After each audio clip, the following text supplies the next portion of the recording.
Hello అందరికీ welcome back to my channel దునియా అమ్మ blogs. ఈరోజు వీడియోలో ఇంట్లో కూరగాయలు లేనప్పుడు, కూర చేసే ఓపిక లేనప్పుడు సింపుల్గా చేసుకునే రైస్ ఐటెం చూపిస్తున్నానండి. 10 నిమిషాల్లో చేసుకోవచ్చు. ఇంట్లో ఎగ్స్ ఉంటే చాలు. ఇంకా ఈ రైస్ ఐటెం చూపించే ముందు వీడియోకి ఒక లైక్ చేయడం అస్సలు మర్చిపోకండి. ఈ వీడియోకి నేను 15 లైక్స్ ఎక్స్పెక్ట్ చేస్తున్నాను. మరి చూద్దాం 15 లైక్స్ వస్తాయో రావో. ఇంకా నేను చూపించే సింపుల్ రైస్ ఐటెంని చూసేయండి. ముందుగా స్టవ్ పైన బాండీ పెట్టుకొని ఆయిల్ వేసుకోవాలి.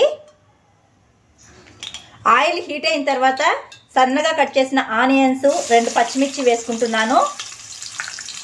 ఇప్పుడు కొద్దిగా సాల్ట్ వేసుకొని ఆనియన్స్ను లైట్గా వేయించుకోవాలి. ఈ విధంగా లైట్గా వేయించుకున్న తర్వాత అల్లం వెల్లుల్లి పేస్ట్ వేసుకోవాలి.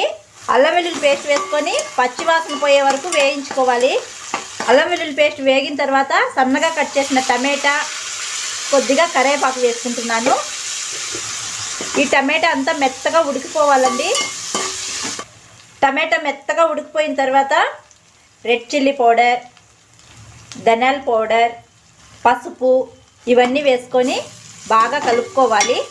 ఈ మసాలాలు వేసి కలుపుకునేసిన తర్వాత ఇప్పుడు ఎగ్స్ వేసుకునేయాలి. ఎగ్స్ వేసుకొని బాగా కలుపుకోవాలి. ఇలా బాగా కలుపుకున్న తర్వాత ఎగ్ అంతా పొడేంత వరకు వేయించుకోవాలండి. ఇలా ఎగ్ పొడైన తర్వాత సన్నగా కట్ చేసిన కొత్తిమీర, పుదీనా, గరం మసాలా, చికెన్ మసాలా, వేయించిన జీలకర్ర పొడి, మిరియాల పొడి ఇవన్నీ వేసుకొని బాగా కలుపుకోవాలి. ఇలా బాగా కలుపుకునేసిన తర్వాత ఇప్పుడు రైస్ వేసుకునేయాలి. చల్ల రైస్ అయినా వేసుకోవచ్చు, వేడిగా ఉండే రైస్ అయినా వేసుకోవచ్చు. ఇలా రైస్ వేసుకొని బాగా కలుపుకునేసేయాలి. ఇలా బాగా కలుపుకునేసిన తర్వాత ఇప్పుడు సాల్ట్ రుచి చూసుకోండి. సాల్ట్ తక్కువగా ఉంటే ఇప్పుడు వేసుకోండి.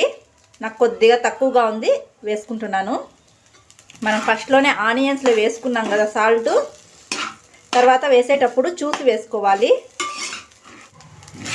ఇలా కలుపుకునేసి స్టవ్ ఆఫ్ చేసుకునేయాలి. అంతేనండి, ఎగ్ ఫ్రైడ్ రైస్ రెడీ అండి. చాలా రకాలుగా చేస్తూ ఉంటాం మనం ఎగ్ రైస్ని. ఇలా ఒకసారి ట్రై చేసి చూడండి, చాలా బాగుంటుంది. వీడియో నచ్చితే ఒక లైక్ చేయండి. కొత్తగా ఎవరైనా చూస్తుంటే సబ్స్క్రైబ్ చేయండి. నేను ఈ వీడియోకు 15 లైక్స్ ఎక్స్పెక్ట్ చేస్తున్నాను. మరి చూద్దాం 15 లైక్స్ వస్తాయో రావో. మరొక వీడియోలో మళ్ళీ కలుద్దాం. అంతవరకు టు ఫాలో దునియా అమ్మాయి blogs. Thanks for watching. Bye.